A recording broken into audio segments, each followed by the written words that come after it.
If all politicians in Nigeria would be like a Kwankwaso, then nobody can do the nonsense they are thinking they can do. So, what about the talks about Kwankwaso going to the APC? I say these are things that you people in the press and the social media are saying. Hello and what's up, guys? In this video, something serious is happening behind the scenes and it is not looking good for the APC ahead of 2027 elections. A respected Northern elder, Buba Galadima, has just revealed why Rabiu Kwankwaso, the former Kano state governor and NNPP leader, may completely reject working with Tinubu in the next election. Now, don't believe everything you've seen online. Galadima said it clearly. All that talk of Kwankwaso planning to join APC, it is nothing but rumors. Just social media drama. He said Kwankwaso cannot destroy his years of hard work by aligning with what he called a corrupt system. In a tense interview on Channels TV, Galadima exposed some worrying claims. He said elections in Kano were rigged, results were cancelled overnight, and talks were used to disrupt the process. He even accused the federal government of trying to destabilize Kano state by imposing political control and using police and military to protect their own interests. And then came the most shocking part. He claimed that powerful forces in Abuja are pushing governors and politicians to join APC by threatening to remove them, not even allowing proper elections. According to him, Kwankwaso stood up to them and won. The only politician in Nigeria today, he said, who is still standing strong and focused on the people. Galadima confidently declared that Kwankwaso has been given free education across all 36 states, providing healthcare, vocational training, and building schools with no support from the ruling government. He questioned, how can someone doing all this for the people now be expected to join those causing the problems? And he didn't stop there. Galadima warned that civil servants, contractors, and ordinary Nigerians are quietly angry, and when the time comes, they may fight back. He believes the 2027 election will shock the ruling party if they keep ignoring the people's pain. Guys, this interview was full of hard truths, bold statements, and serious implications for 2027. What you are about to watch may completely change the way you see Nigerian politics right now. Guys, I will let you watch this video for yourself so you can see exactly what I'm talking about. Also, don't forget to like, share, and subscribe to this channel if you haven't already done so. Take a look, guys, and remember to share your thoughts after watching. What's your view about the conduct of the by-election held on Saturday? Well, the by-elections had come and gone, except it's been trailed by so many issues, depending from which side of the coin you look at it. In the first place, I want to make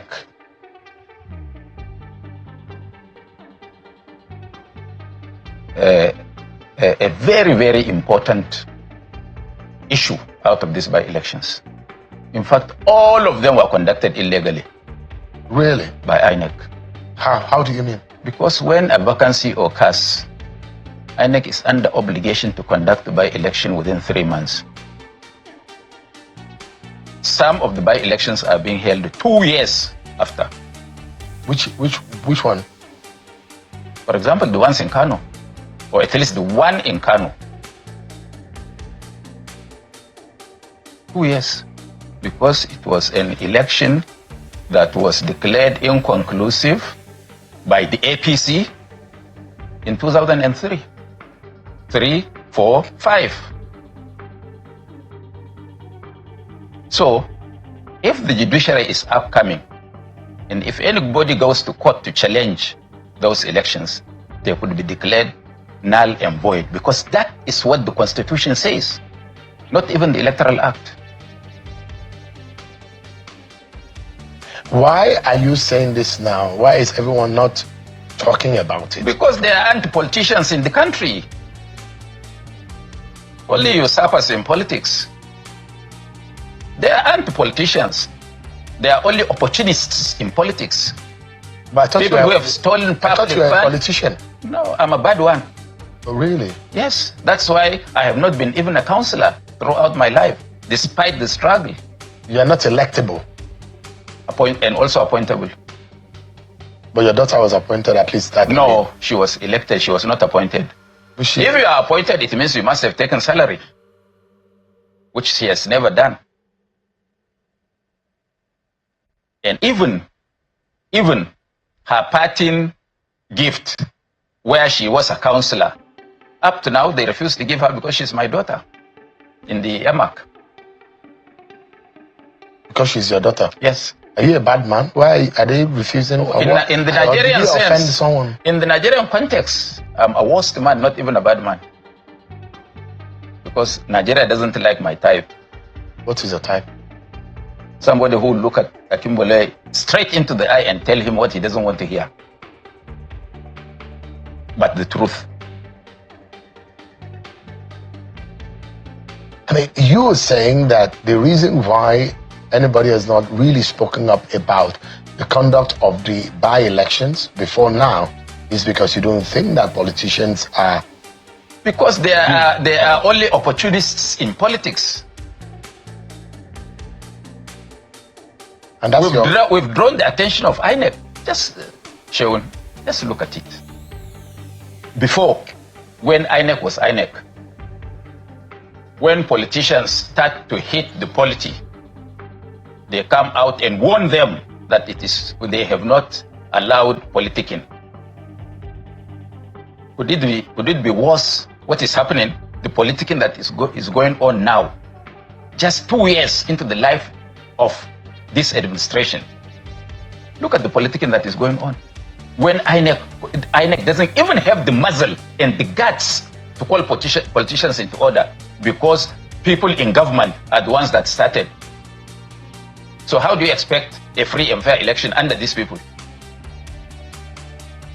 Are you blaming this present INEC of incapacity to conduct free and fair elections? Well, if they can't stop politicians from gate crashing or jumping the gun, how do you think they will have the lever to conduct a free and fair election? You, in your own estimation, if they just can't say, look, Mr. Man, stop. It is not yet time for politicking. It's time for governance. That is why some of us are keeping quiet. We are waiting for the D time, and when we start, the world will know that we are here. You mean NNPP? Yes. We've not been talking. When last did you interview me on politics? It's been some months now. So? Well, it doesn't have to be about politicking.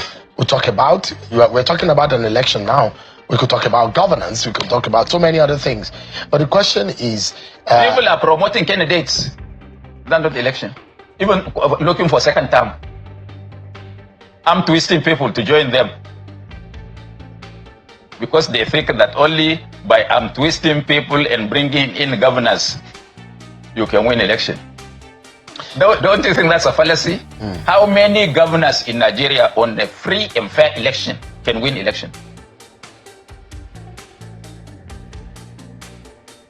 So how do they win elections? Oh, you don't know how they do it? Go to APC in Kano, they will teach you how to do it. Oh, but I thought NNPP won election in Kano. We won both, but they've taken one. Because they said at least they deserved one. And which one is that? The Sanyawa, Punchi, Ogari, the state constituency. Oh, you thought NNPP would have swept everything? We have swept everything because in that constituency, this election, we got 5,600 and something, while APC got only 265. Yet they declared themselves winners. And when at 2 a.m., we called our people in that constituency, how did it go? They said, oh, we won the election. Was it announced? They said no. That the electoral officer said he will take the results to be announced in Kano. I just held my head. I said, oh, God. So everything that we told you, you didn't do. Just for them to come to Kano, and they now start saying that they start cancelling results at state level. Which electoral law, which part of the electoral law says that the commissioner, the INEC commissioner is in a position to cancel the results that were announced at the polling booth? They're now asking us to go to court because they own the courts. Or they have money to buy the courts. Is this the kind of Nigeria that we are looking for? I was even, I don't know where this impression comes from that there is a possibility of the structure of the NNPP to join the APC in Kano. Well, I'm just hearing this from your mouth. What about Rabiu Kwankwaso? Is the strongest political Iroko in this country today, because he dared the APC and he defeated them to their game. In Kano? Yeah. Well, that's the only state. That's the only place we conducted. We canvassed for votes for the by-elections. If all politicians in Nigeria would be like a Kwankwaso, then nobody can do the nonsense they are thinking they can do. So, what about the talks about Kwankwaso going to the APC? I say these are things that you people in the press and the social media are saying. Let anybody come out and tell me that he met Kwankwaso and told and canvassed him, or persuaded him, or coerced him. Maybe you are not aware that there are plans to bring him to the APC. Well, I assume if anybody talks to him about that, I ought to know. Are you the closest to him? I may not be. But politically, I think he can confide many things to me. And he has not told you? No. About the possibility. So now let me come. Yeah. Why can't we Nigerians look at issues dispassionately? How can a Kwankwaso be a friend of the APC with what they are doing to us in Kano? What are they doing to you in Kano? Appointing 2 emirs in one town. There is a federal government emir and there is a state emir. Who has got the responsibility to appoint emirs and pay them their salary? Who? Can you tell me? Did the federal government appoint any emir? They have their emir now. They have appointed not by less than government. 40 trucks. Is that right? Not less than 40 pickup trucks filled with mobile police guarding their own emir. And when people are being, even out in some loco in Kano, they are killing people, taking their handsets. And the police is tied up. Are they not ashamed? But I mean, Alhaji Galadima, would it be fair for you to say federal government appointed? Because I didn't hear... It's a federal government appointee now, because it's the federal high court that has ruled halfway to suggest... But that's a court, not the executive arm of government. But everybody knows, according to Justice Rikife and what do you call him, that federal high courts have no business in determining chieftaincy matters. It was a state matter when they discussed the issue of Umar Abba Tukur, the emir of Muri, versus late Colonel Madaki, both of them late. It was a settled matter by the Supreme Court. So you blame Tinubu for that? Who will I blame? Was it not Tinubu that appointed Sunusi? How? In the first place, was he not the one that canvassed for Sunusi to be made emir? Let him come out and tell you that he didn't, and I will give him instances. So, this accusation that you are making that... I'm not making an accusation, I'm making a statement of facts. If Tinubu listens to me, he knows that he did that. That you're saying that the federal government is destabilizing Kano. Yes. How can the federal government... Yes, using the police and security agencies. To destabilize the state. Didn't you see that in that Gari election in Sanyawa, the commissioner of police came out to say that elections were conducted peacefully, free and fair. But because they wanted to kill Kano people, because they know that if they do that, Kano people may react. So they received an instruction from here to declare an APC man with the 2023 results. Because they said there was violence. When the violence was noticed at the INF headquarters in Kano, not at the polling booth where the elections were conducted. But I imagine that Kano, Alhaji Galadima, the emir of Kano, that stool, is one of the most revered, historically, religious-wise. Why are the elders and the leaders in the north not intervened in that matter? Look, Sharon, maybe you're a small boy. I am actually. So you can't understand. Some of the things you elders do. Yes. Some of how you have destroyed this country. Maybe. So because I'm imagining that how will Let me tell you. You know what they say in the Yoruba language. There's a proverb that says, "The elders will not be in the marketplace, and allow the head of the child turn northwards." And this is what it means, that the elders will not be available. Will not be around and allow things to go wrong. And that's the reason why I'm asking. You are one of the elders of the North. Why are they allowing what is going on? Let me tell you. If you can just volunteer to tell me your village, there is a story I want to tell you. In Kwara? Huh? My village in Kwara. Where in Kwara? It's in the Iroquois local government area. I don't know if you know the place. It's one of the most historically notable places in Nigeria, actually. Iroquois. And you're aware that I'm royalty too, so you need to be careful. Let me tell you. You need to be careful the way you talk to me. Yes. Or I banish you. No, I will. I have the blue blood running in my veins, right? You know, I had gone of a relay and other places, so I have to pass your place to reach there. Absolutely. Let me tell you now. If you know where Bishop Oyedepo is from. Yes. All the rich people in Lagos are from Kwara. Yeah, we own Kwara. All the rich people in Lagos are Kwara. Kwara people own Lagos, actually. Thank you very much. Maybe you know that I should know because I'm a politician. You know. You're true. You're very right. If I can go beyond the repertoire and talk to you about offer and a relay, you know that I know the place. Yeah, I respect very well. You shall not be banished. Thank you. Go ahead. Look, there is no elder, there is no big man, except the man that holds an instrument of authority or the man who has a deep pocket. These are the elders. So forget about elder based on white hair. I am nothing. But there is the ACF, the Arewa Consultative Forum, there is the Northern Elders Forum. There are all of these forums that are supposed to be the conscience of the region, which in a case like that, one will imagine, how can do they have money? So, money do they have money? Or do they have instrument of coercion? So just like the Bible says, money answers all things. Of course. That is where we are now in Nigeria.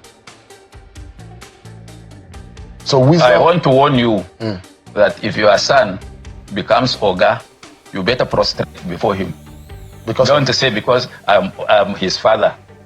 You will be miraculously surprised what will happen. That's what money has done in our society. Yes. So money is the root of the evil that we are seeing in the north, and that's why things are going wrong. The emir that is being held at the house belongs to the government of Kano.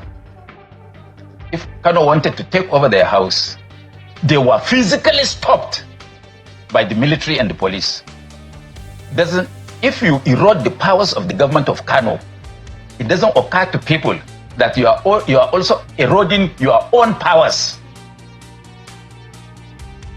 So you mean there is nobody at national level to tell them this? How do you think this can best be resolved? They are keeping the emir because they thought that the emir can help them in an election. And I want to assure you that emirs in Kano never helped anybody from NPC 1954 to date in any election in Kano. We won the election without an emir putting a mouth. So why are they wasting their resources? What is the factor that helps to win elections in Kano? Radicalism. Change. The one that we see in the Kwankwaso movement, led by Kwankwaso. Because they see it, they asked a dog that there is festivity going on in your house. He said, I've not seen it on the ground. Because if there is a festivity going on, the dog will pick some bones and some meat. But in the case of Kwankwaso, the only politician in Nigeria that is standing today, they have seen it. As an ordinary person, last week, Kwankwaso graduated 100 people who did in Kano, and people from all over the nation, not only Kano indigenes, in hospitality and management, because he thought that in this part of the country, people are not trained in hospitality. And it was only some few months that Kwankwaso admitted in Mewari University here in Karu. where he has a share. He has admitted 4 students from every state of the federation, 37 states. 37 states, 4 people, 2 female, 2 male, free, and it was a competitive exam. Even if my son sits for that exam, if he doesn't win, he can't get admission. No, let me add, even if it's Kwankwaso's son, which politician in Nigeria cares for the people and thinks for them? But Nigerians, they don't like themselves. They follow what they will eat now. Spaghetti, 200 naira. I learned one minister promoted them, that this time they will give them 2,000. But we learned in Kaduna, votes were bought for 25,000 naira each. In the by-election? Yes, in the by-election. And you saw it? You didn't see them sharing the money. Right. You are not current in the social media. Oh, you better go back to you even do more social media than me? Yes. Wow, that's yes. Good. But in Kano, we didn't give 1 penny because the people see it as their own war, their own battle to better themselves. What do you tell them? You brainwash them, or what? No, they see it on the ground. We give them health care, we give them schools, we give them scholarship, we do this, we train them how to make a living, we train their children skill acquisition. What else do they need? But Alhaji Galadima, yes, sir. In the scheme of things with what is going on, there's a whole lot of opposition talking about this government of the day and assessing what the government has done, the governance, the performance of government based on the promises made. And the opposition is coming together, and we imagine that Rabiu Kwankwaso and your likes are going to also join forces with the ADC and the opposition coalition. Sure, when you wanted to get a word out of my mouth, you cannot.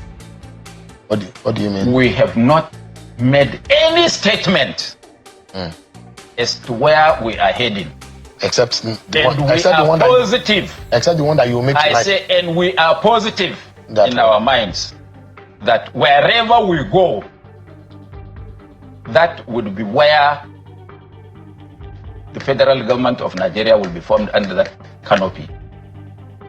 And I have said times without number that it is not time to talk. All these people running up and down doing politicking, it's because they have no base.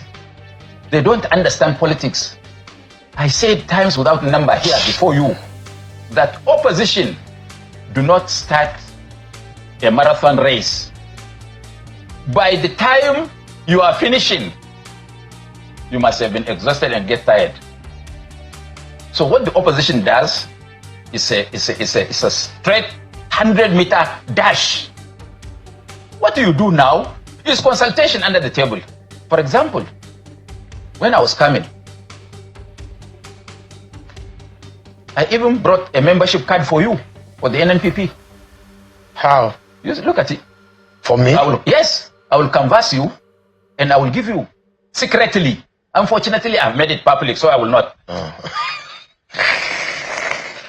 Alhaji Galadima. So, sir, it is us. It is us that know this game. Yeah. Not those charlatans, opportunists that are running helter-skelter. They've seen the results now. Where? We didn't say anything and we won. In Kano. NNPP is nowhere. That is a litmus test. You do experiment. With Kano. Anything in life. Even did the Oibo man start aeroplane one day? They started 747. So the question I was asking you is the position of NNPP in the manner in which our country is going right now. You don't seem to have a say, right? Because it does look like NNPP. We don't seem to say. Not that we don't seem to not to have a say. You're not talking about what the government is doing or what is not doing. Your party. Is deliberate. You see our hands. You don't need to see. You don't need to hear us.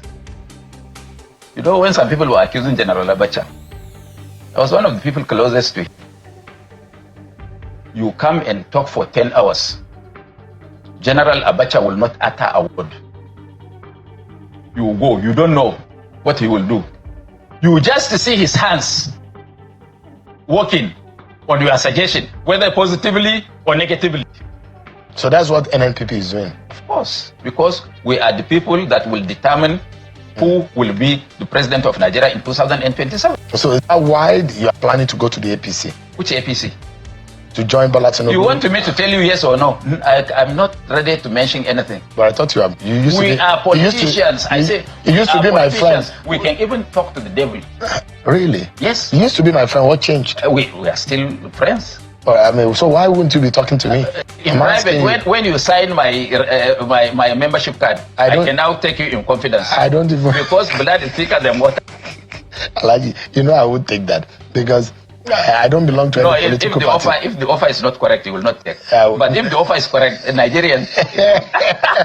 No, you know me by now. I'm not an easy man like that. So when it comes to political party affiliation, I don't have one. When we win government, we will test you. Me? Yes. Several governments have. No.